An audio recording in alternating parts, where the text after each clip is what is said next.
Oke, mari kita langsung bahas ini.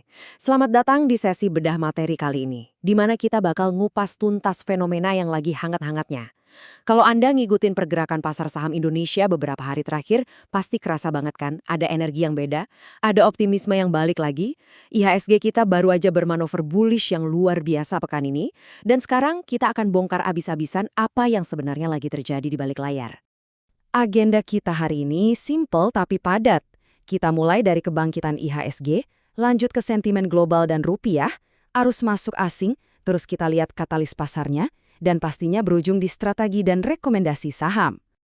Oke, masuk ke bagian pertama. Kebangkitan IHSG pekan ini.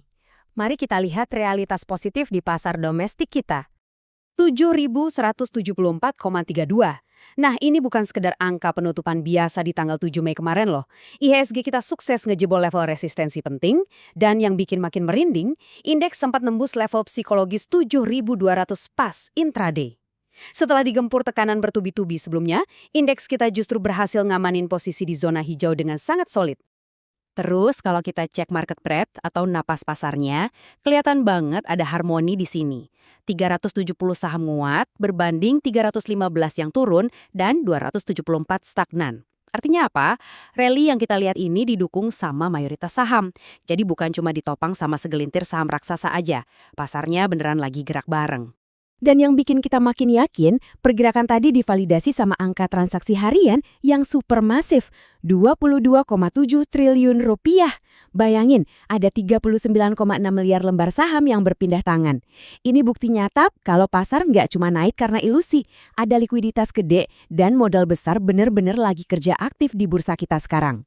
Nah, pertanyaannya, kenapa sih rasa percaya diri ini tiba-tiba balik lagi? Kita masuk ke bagian kedua ya, sentimen global dan stabilnya rupiah.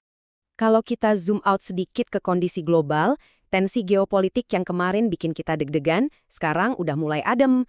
Amerika Serikat dan Iran lagi ninjau 14 MOU yang jelas nandain deeskalasi besar. Efeknya, selera risiko investor global langsung nyala lagi dong. Pasar regional AS pada nguat, dan coba deh lihat Korea Selatan.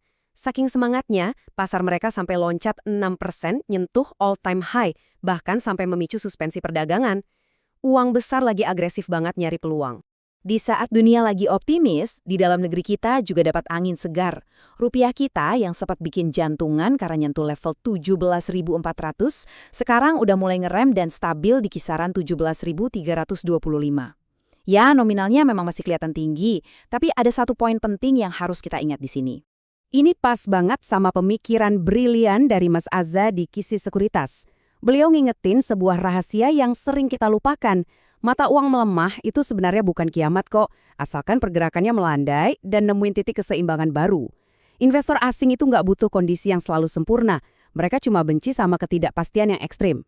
Jadi, pas kepanikan reda dan pasar stabil, disitulah kepercayaan mereka balik lagi. Oke, lanjut ke bagian ketiga.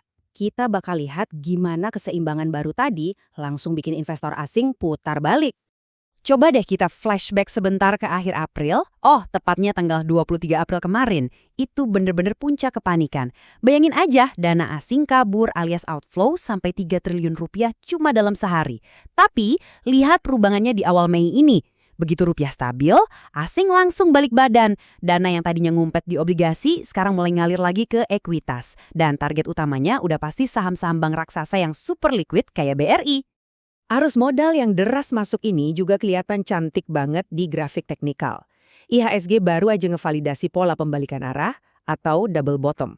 Dengan berhasilnya kita nembus dan bertahan di atas resistensi 7.120, tren bullish ini sekarang lagi ngincar target psikologis berikutnya di 7.230. Jadi, fundamental oke, teknikal juga ngedukung, arah anginnya benar-benar lagi searah. Masuk ke bagian keempat, katalis pasar. Apa sih hal-hal yang bakal jadi penggerak utama kita ke depannya? Saat ini, bursa kita lagi disetir sama optimisme karena hilangnya kecemasan. Soal review indeks MSCI, di mana saham kayak DSSA dan brand keluar, itu ternyata udah priced in, alias udah diantisipasi sama pasar dari bulan April.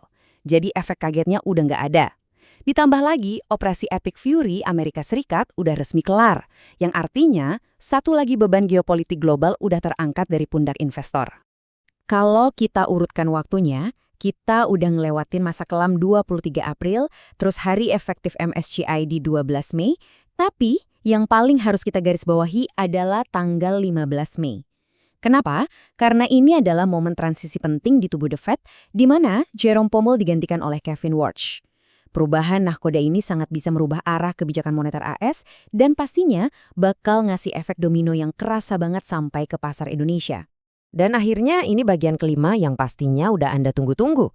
Kita terjemahkan semua data makro dan teknikal yang agak berat tadi, jadi strategi yang beneran bisa dieksekusi. Secara sektoral, strateginya kita bagi dua. Pertama, perbankan. Pas dana asing masuk lagi, pintu gerbang pertamanya pasti bank-bank raksasa yang likuiditasnya tumpah-tumpah. Mereka yang bakal nangkep ombak pertama. Tapi buat Anda yang doyan swing trade, bank digital kayak BBYB ngasih peluang return yang lumayan banget. Kedua, komoditas. Ketegangan geopolitik itu efeknya panjang loh. Harga komoditas nggak bakal langsung nyungsep ke harga awal tahun gitu aja. Makanya emiten kayak MDKA dan NCKL ini masih jadi pijakan yang sangat menarik buat dikawal terus. Nah, ini bawa kita ke satu perenungan terakhir. Tensi global udah mulai adem, rupiah nemu pijakannya, dan modal asing juga udah kelihatan muter balik ke pasar saham kita. Pertanyaannya sekarang, apakah portofolio Anda udah siap buat nangkep potensi breakout gede berikutnya? Gunakan semua insight dari bedah materi hari ini buat ngekalibrasi lagi strategi Anda ya. Pastikan Anda nggak ketinggalan kereta. Sampai jumpa di sesi bedah materi berikutnya.